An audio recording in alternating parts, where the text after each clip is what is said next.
Rôle des établissements publics dans la préparation du génocide commis contre les Tutsis en 1994. La préparation du génocide commis contre les Tutsis s'est effectuée dans tous les secteurs publics et privés du Rwanda. Les établissements étatiques les plus puissants ont servi de lieu de torture des Tutsis, de violation des droits fondamentaux, de financement du génocide et pour la plupart des cas, de lieu d'entraînement des milices, notamment dans des terrains de projets agricoles, les plantations de thé, les campus universitaires, les grandes usines comme la Braliwa, la Simerwa, le Cirte, le Café, Tabarwanda, Erythrogaz et bien d'autres, y compris les grandes banques, à commencer par la Banque nationale du Rwanda, BNR, dirigée à l'époque par Denis Ntirugire-Mbabazi, la Banque de Kigali, BCR, Bakar, BRD, les sociétés d'assurance, notamment la Sonarwa et bien d'autres. Nous allons donner des faits précis montrant certains exemples marquant ce processus génocidaire depuis octobre 1990 impliquant les établissements publics de l'État rwandais. L'une des manifestations de ce rôle a été le refus de reprendre en service des agents Tutsis qui avaient été injustement arrêtés et emprisonnés entre 1990 et 1991 sous l'accusation mensongère de complicité avec l'ennemi. En mars 1991, les accords d'un scellés entre le FPR et le gouvernement rwandais ont été signés au Zaïre. Une des clauses de ces accords stipulait que tous les détenus arrêtés suite à la guerre de libération entreprise par le Front patriotique rwandais en partir de 1990, qu'ils soient libérés et qu'il y ait échange de prisonniers de guerre entre le FPR et le gouvernement rwandais de l'époque. Ceux qui avaient été détenus injustement au motif d'être des soi-disant complices du FPR devaient aussi jouir de tous les droits fondamentaux après leur libération, notamment la réintégration dans des postes d'emploi qu'ils occupaient avant leur arrestation. Certains établissements publics ont appliqué cette clause, mais d'autres ne l'ont pas du tout respectée. Quelques établissements ont été contraints de réintégrer des personnes Tutsis injustement arrêtées suite à des plaidoyers des organisations internationales auprès du président Habyarimana. Nous publions ci-dessous quelques établissements publics, à titre d'exemple, qui ont refusé de réintégrer des agents Tutsis. L'Office rwandais d'information a refusé d'intégrer 10 agents Tutsis suivants. Jean-Paul Kamananga, Prudence Kandama, Asumuta Karangwa, Violette Murunkwere, Jean Nturo, Thérèse Nyirantagorama, Callixte Ruhigira, André Sebanani, Claudette Mutangwa et Angélique Mutoni. La société d'État Erythrogaz, chargée de la distribution d'énergie, a refusé d'intégrer 4 agents Tutsis, Noël Bunani, Berthe Muhizi, Edouard Murenzi et Deogratias Twagirimana. La Banque nationale du Rwanda a refusé d'intégrer 6 agents Tutsis, Jean Kebirori, Jean Berkimasi Kayumba, Jean-Pierre Munyakazi, Emmanuel Ntagengerwa, Hyacinthe Nzungize et Jean-Baptiste Rugengamanzi. L'Office national de la population, ONAPO, a licencié 2 femmes, Sophie Sabakunzi et Jeanne d'Arc Nkansanga, tout simplement parce que leurs maris avaient été détenus au motif qu'ils étaient injustement soupçonnés de complicité avec le FPR. Des autres agents de l'Office national de la population de Gisenyi se sont également vus refuser la réintégration. Ce sont quelques exemples que nous donnons ici. Le plan du génocide avait été laborieusement conçu et les planificateurs avaient constaté que sa vulgarisation dans les préfectures de Butare, Kyangugu et Gikongoro, des préfectures du Sud, leur serait difficile dans la mesure où ces préfectures étaient largement dominées par des membres du Parti social-démocrate et du Mouvement démocratique républicain. Les préfectures de Butare et Gikongoro étaient en effet le fief du PSD parce que les fondateurs, Félicien Gatabazi et Frédéric Nzamunambaho, étaient originaires de Butare et de Gikongoro et étaient très appréciés de la population. L'OMDR comptait quant à lui de nombreux membres parmi les habitants de ces 2 préfectures, y compris aussi la préfecture de Gitarama, qui se sentait historiquement plus proche de ce parti que celui du MRND, considéré comme le parti des gens du Nord, les Bakiga. En outre, il y avait des personnalités influentes originaires de Butare qui étaient estimées par les citoyens, tel le professeur Jean Gwarbe Rumia, qui avait quitté le MRND du fait de la discrimination régionale et ethnique prônée par ce parti. À Gikongoro, il y avait également plus de membres du parti MDR qu'au sein du MRND, car l'un de ses leaders politiques, Emmanuel Gapkisi, était originaire de Gikongoro. Par ailleurs, le préfet de l'époque de Gikongoro, Joseph Habiyambere, qui dirigeait cette préfecture, était un dictateur en provenance de Gisenyi qui avait exercé des tortures lorsqu'il était directeur général du service central de renseignement à Kigali. Toutes ces raisons ont poussé les citoyens de Butare et de Gikongoro à s'opposer largement au MRND, le parti présidentiel, et c'est pourquoi la coalition MRND-CDR a monté des manœuvres pour y déployer les membres influents afin de les préparer à y perpétrer le génocide. Quelle fut sa stratégie? Le pouvoir a d'abord nommé dans tous les services publics des hauts cadres originaires de Gisenyi, Ruhengeri et Byumba, membres du MRND, CDR et Hutu Power. Ces responsables ont ensuite engagé des miliciens Interahamwe dans les établissements publics qu'ils dirigeaient, lesquels miliciens recevaient des entraînements militaires. L'attribution de ces postes de direction aux membres du MRND, CDR et du Hutu Power a été l'œuvre de Joseph Nzirorera, à l'époque ministre de l'Industrie, du Commerce, des Mines et de l'Artisanat. Il était de connivence avec les hauts cadres d'Ora Kazou, le cercle des hauts dignitaires proches aux membres de la famille présidentielle, en particulier Michel Bagaragaza, originaire de Gisenyi, qui était directeur d'Orsir T, l'office chargé de la plantation du thé, un des planificateurs du génocide qui a plaidé coupable à Arusha au tribunal international. Ces cadres politiques et administratifs ont commencé à mettre en exécution le plan d'insertion des miliciens dans les établissements publics à partir de 1992 et ils ont poursuivi le même plan au cours des années qui ont suivi. Cette stratégie de noyautage en vigueur à Gikongoro, Butare et Cyangugu a aussi été déployée dans les autres préfectures d'enseignement peuplées par les Tutsis comme Kibuye, Gitarama et Kibungo.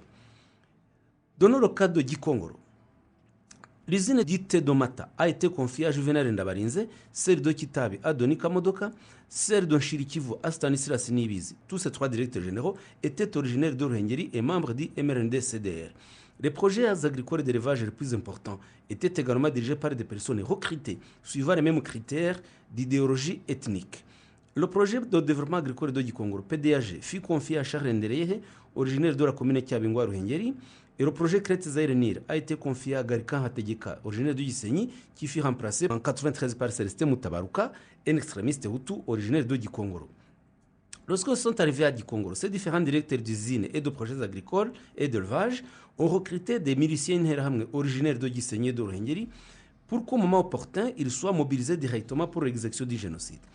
Ils travaillaient peu de jours dans les usines et passaient l'essentiel de leur temps à suivre les entraînements militaires. Le coordinateur de toutes les opérations était le préfet Joseph Gabiamere, venu spécialement à Gikongoro après ses fonctions de directeur général du service de renseignement pour superviser ses activités. Il fut remplacé par Lonabu Kibaruta, à qui a la cause de l'extrémisme, étant originaire de Gikongoro, pour mobiliser la population à laquelle il était originaire. Pour que ce plan réussisse d'une façon optimale, les camps militaires et le groupement de gendarmerie ont été confiés aussi à des commandants extrémistes originaires du nord du pays qui devaient collaborer avec des civils à la mise en exécution du génocide. À Gikongoro, on y a nommé le capitaine Faustin Sebuhura, originaire de la commune de Mutura à Gisenyi. À Ruka Ruhengeri était nommé le capitaine de défense Nizeyimana, originaire de Gisenyi également. Il recevait les instructions politiques de Jean Bosco Barayagwiza, leurs collègues, issus de la même commune de Mutura à Gisenyi et qui était directeur général chargé des affaires politiques au ministère des Affaires étrangères. Les autres grands établissements publics de Gikongoro étaient aussi dirigés par des membres du MRND-CDR, notamment la société de distribution d'électricité et du gaz, Electrogaz, a été attribuée à Silvera Yurugari, originaire de Gikongoro. L'établissement SOS Enfants a quant à lui été confié à Venus Nyombaire, originaire de Byumba, qui vit actuellement en France. Nyombaire a été transféré à Gikongoro par le pouvoir pour refaire échapper aux poursuites judiciaires après avoir massacré des Tutsis d'Arubugesera en mars 1992 où il était sous-préfet. On voulait ainsi le mettre à l'abri des associations de défense des droits de l'homme qui réclamaient sa traduction en justice. Tous ces individus furent fortement impliqués dans le génocide commis contre les Tutsis en 1994. Les entraînements étaient dispensés dans la forêt de Nyungwe et dans les usines à thé de Mata et de Kitabi. Les rebelles du Parti Hutu, le parti d'opposition au Burundi, y étaient également entraînés pour attaquer le Burundi.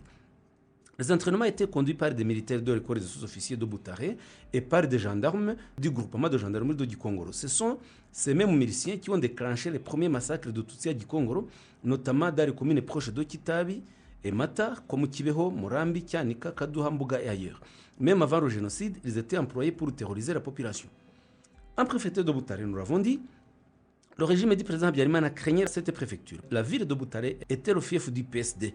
Pour conquérir Butare, le pouvoir a nommé des membres du MDR, MRND, CDR et autres du Hutu Power, originaires de Ruhengeri, Gisenyi, Byumba, dans des postes de direction des services publics afin de faciliter la propagation de l'idéologie du génocide.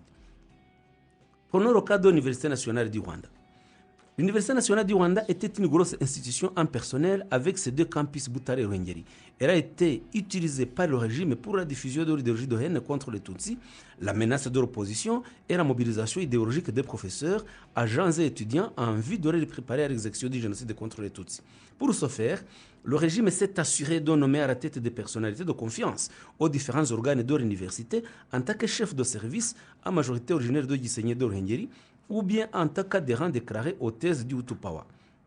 Le recteur Maurice Ntahobari a été maintenu à son poste parce qu'il était originaire de Butare, il connaissait très bien cette région et en plus il était membre influent des MRND, tout comme son épouse Pauline Nyiramasuko qui était ministre de la famille et ami très très proche de la famille présidentielle pour avoir fait des études ensemble avec madame Agathe Kanziga, épouse du président à l'école sociale de Karubanda. Maurice Ntahobari disposait de vice-recteurs originaires du nord du pays, en l'occurrence le docteur Jean-Beriki Massechimye-Muremyi, originaire de la commune de Butare Ruhengeri, qui vivait au campus de Butare et qui s'est sinistrement illustré au cours du génocide de 1994 contre les Tutsis. Et notre vice-recteur, Alphonse Murego, originaire de Gisenyi, dirigeait le campus de Nyakinama Ruhengeri. Le secrétaire général de l'université était Charles Ntakirutinka, originaire de Gikongoro, membre du PSD.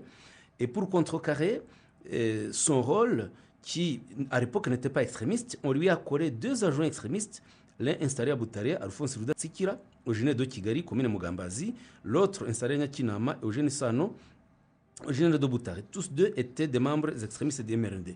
Le chef de personnel de l'Université nationale de Butare s'appelait Donika Modoka, originaire de Kayove, Gisenyi, et il était membre de la CDR et il a été condamné à la prison à vie pour génocide. Enfin, le chef du personnel du campus de Nyakinama était Annonciata Kouradusenge, membre du MDR, originaire de Ruhengeri, commune Nyamutera. Les facultés comptaient aussi parmi les dirigeants des membres du MRND-CDR, du Hutu-Pawa notamment.